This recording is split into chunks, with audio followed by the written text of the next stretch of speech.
Hello everyone, this is Mary Ann for my update for One Book July for the week of July 10 to 16. First, I'd like to show you how my days went, the actual hours that I used for One Book July. On Monday, I was able to continue reading The Origins and Rise of the Filipino Novel, but I started reading only at 11:30 at night, and that went on until 1 o'clock in the morning, and then I slept, and then I decided to be late for work because I wanted to continue reading right when I woke up. And when I woke up, I was able to journal for half an hour, and then for the rest of the day, I was very, very busy at work. And the next day, on July 12, I decided to be late for work because I wanted to continue reading. And in fact, I was able to read a lot, The Origins and Rise of the Filipino Novel, most of the day, and I was also able to journal for an hour. But at 12:01 of Wednesday, I went online because that was the first day of our pre-enlistment for the semester of August until December, and then after lunch I had a bunch of phone calls to make to the department and to the graduate school office to make some inquiries and to clarify some things, but the rest of the day was spent reading. And then on Thursday, I was at work all day. It was a very busy day. I wasn't able to journal and I wasn't able to read, but I was able to make a few calls regarding some administrative tasks related to enrollment. And then on Friday, I was at work again, but I was actually up reading. This is an essay by Conchatina Cruz. We call her Chingbi. She's a friend of mine. She's a poet, and I will talk about her essay a little later. It was a very interesting essay, and I was up until what time is that? 3 o'clock reading it. And then on Saturday, I actually had to go to the airport to meet up with someone because Jawide sent me stuff through someone who was coming back home to the Philippines. So the flight was delayed and immigration took a long time, but I brought the book with me so I was able to read. And then it was actually a very easy Saturday.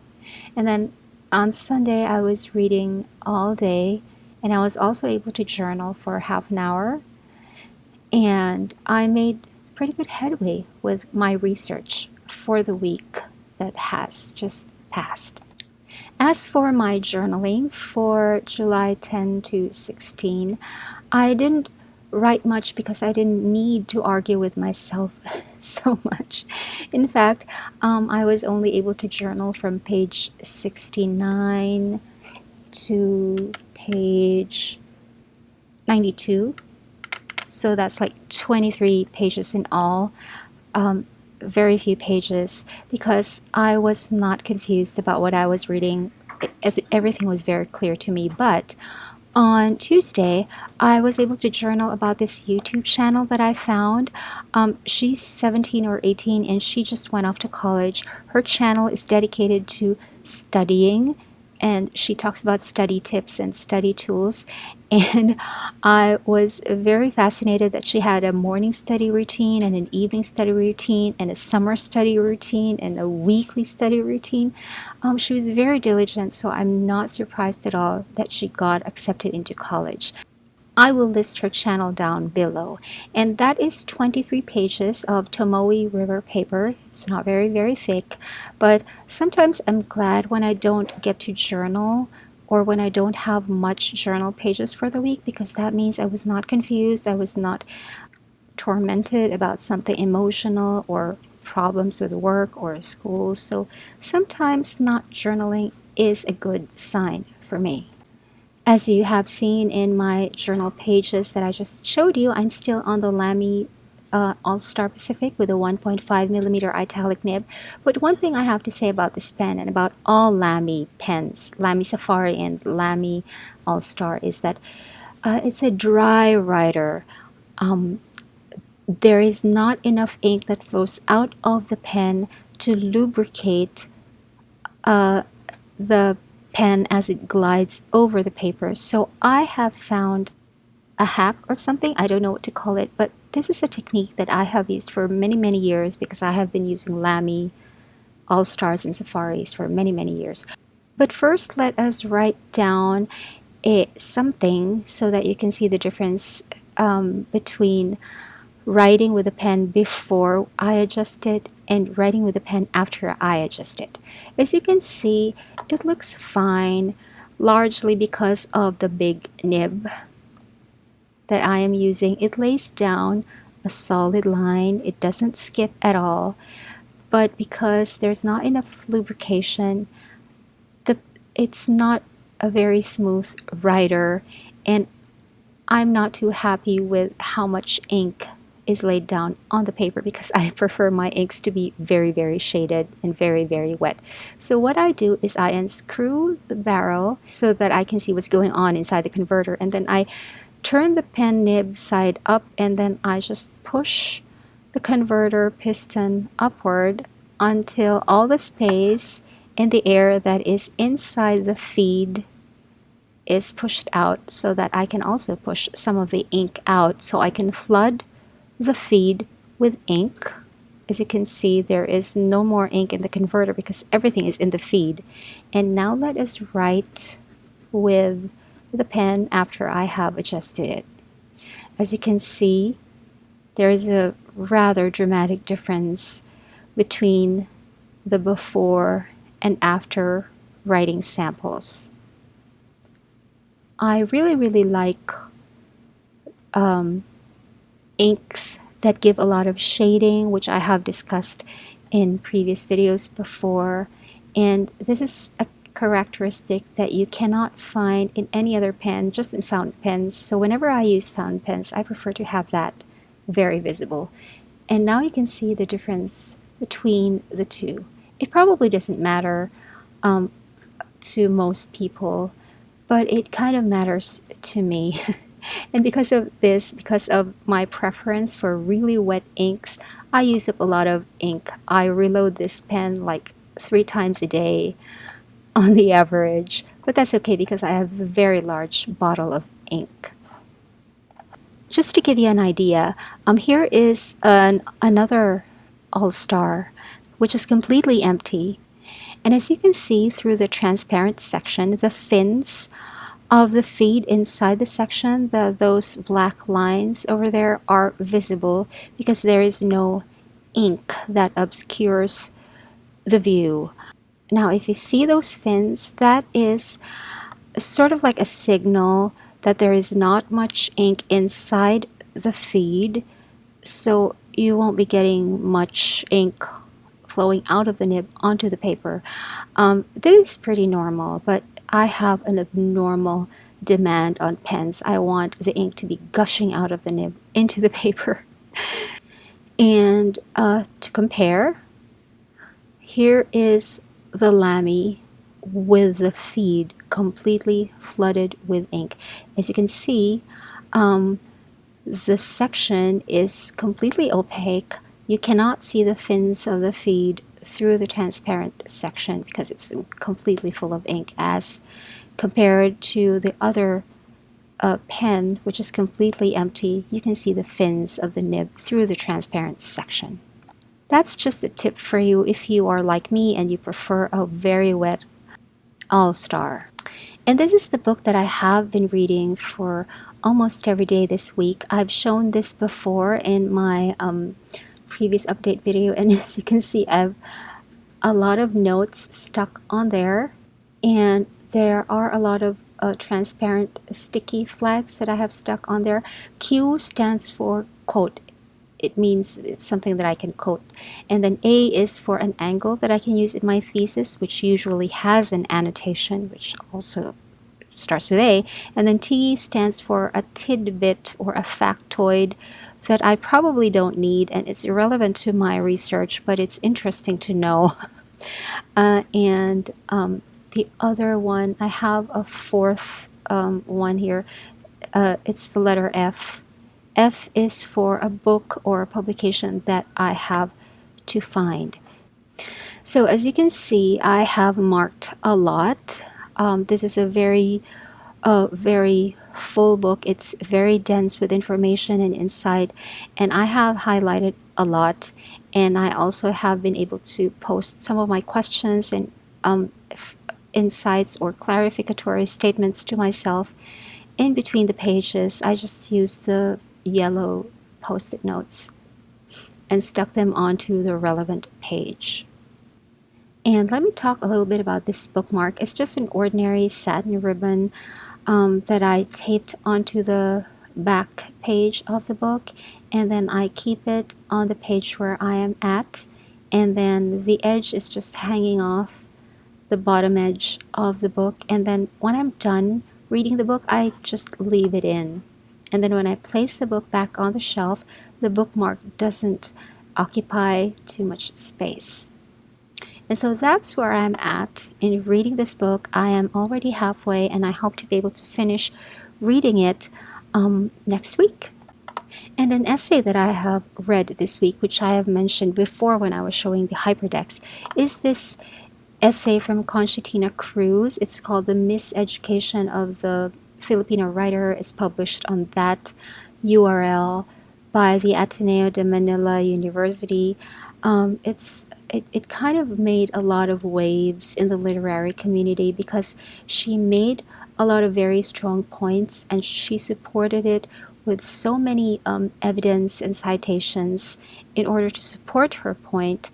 And a lot of people have reacted negatively to this, but I think that she has made some very good points.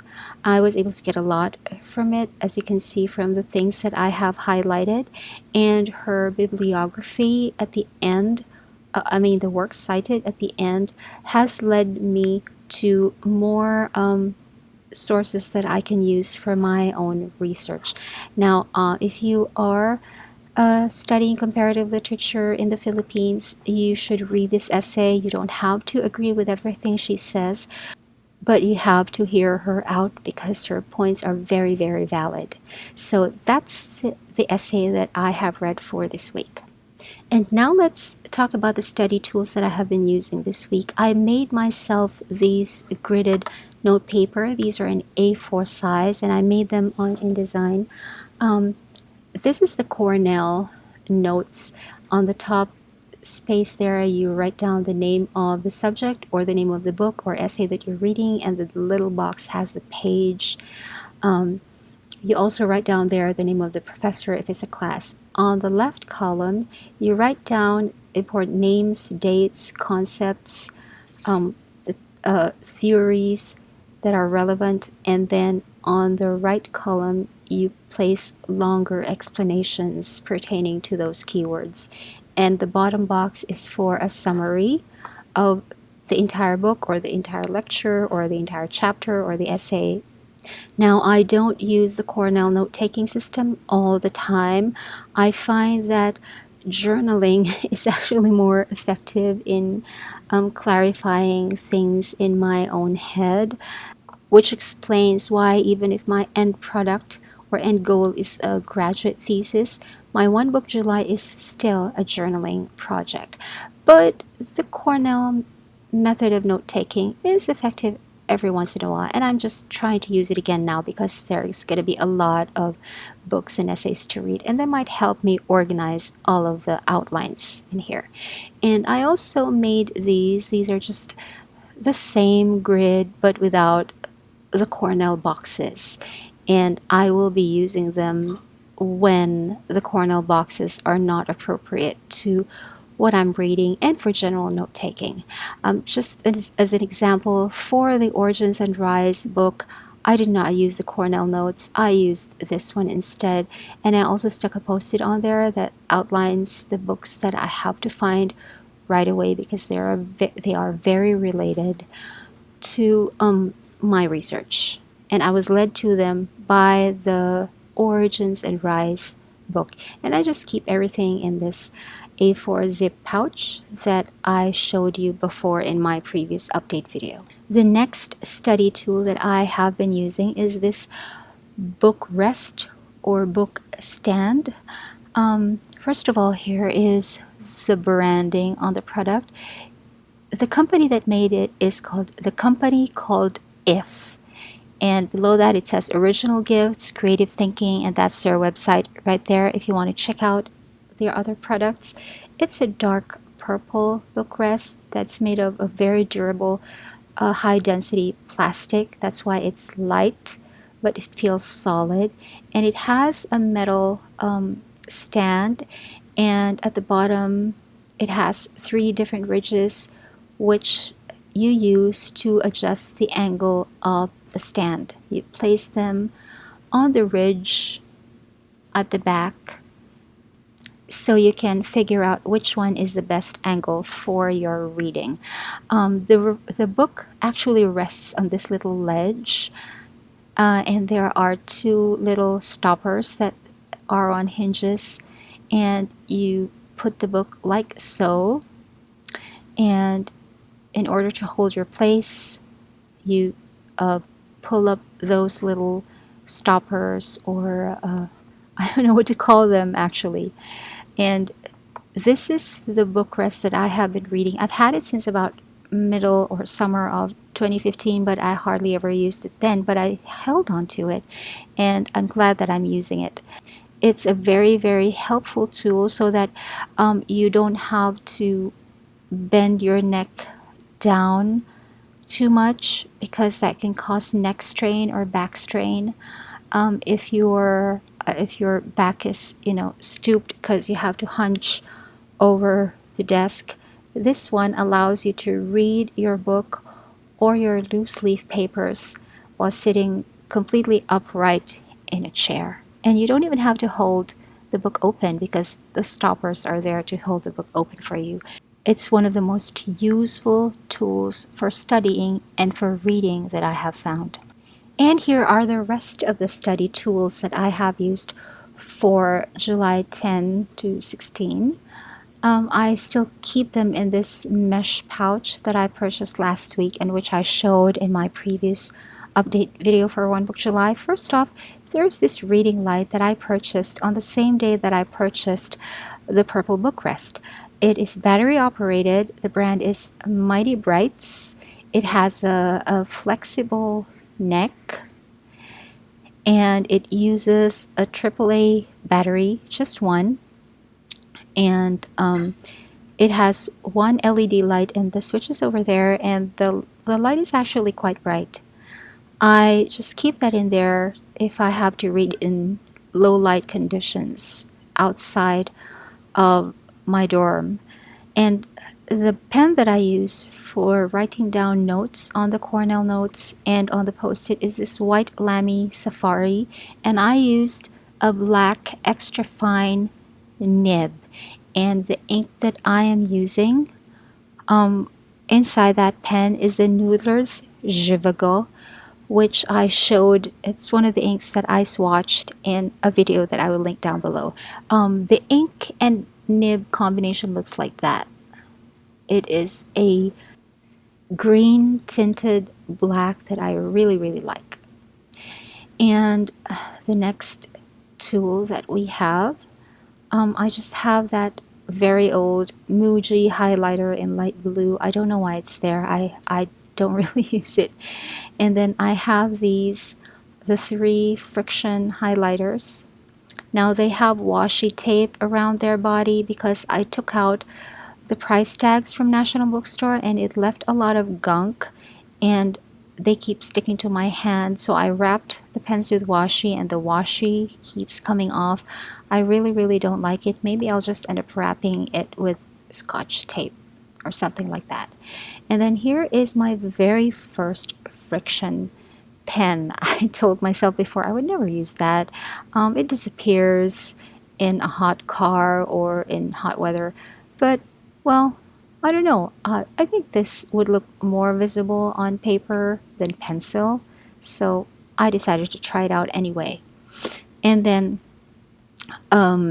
let's see. What else do I have?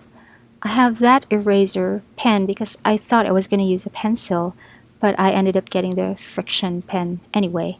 And then I have the 2 post-it pads that I showed in my previous video before. And then I have these transparent plastic sticky flags that I use to mark parts of the book that I'm reading with a Q and the T and the A and the F. And in case I run out of them, I have purchased this one. It's slightly smaller. It's from a different brand, and it has its own dispenser. So there's that. And the next thing I have here is this CD marker that I used to write on the plastic sticky flags, and then an extra Coletto pen with just a black, a pink, and red ink refill, and then an extra battery for the reading light. It actually is part of the pack because when I purchased the battery, it had two. And then I have a couple of washi tapes. They might come in handy for sticking things to things. And then I have a pair of scissors which I use to cut down the post-its into smaller sizes. And I now consider these a study tool, the Tomoe River paper ruled pages and my Lamy All-Star Pacific with the 1.5 millimeter italic nib. They are my study tools for One Book July, and perhaps even after One Book July. I don't know. They're really working quite well for me. So those are the study tools that I have used for this week. To summarize, I am right on track with my project, and next week I hope to be able to provide myself with a synthesis of everything that I have gathered so far, and maybe come up with an edited schedule of everything else that is going to be happening for the rest of July and beyond July, all the way until the rest of the semester. So that's it for my update for this week. I hope you enjoyed watching this video. If you have any questions or comments, let me know down below, and I hope you catch me again on the next update. Thanks for watching. Bye.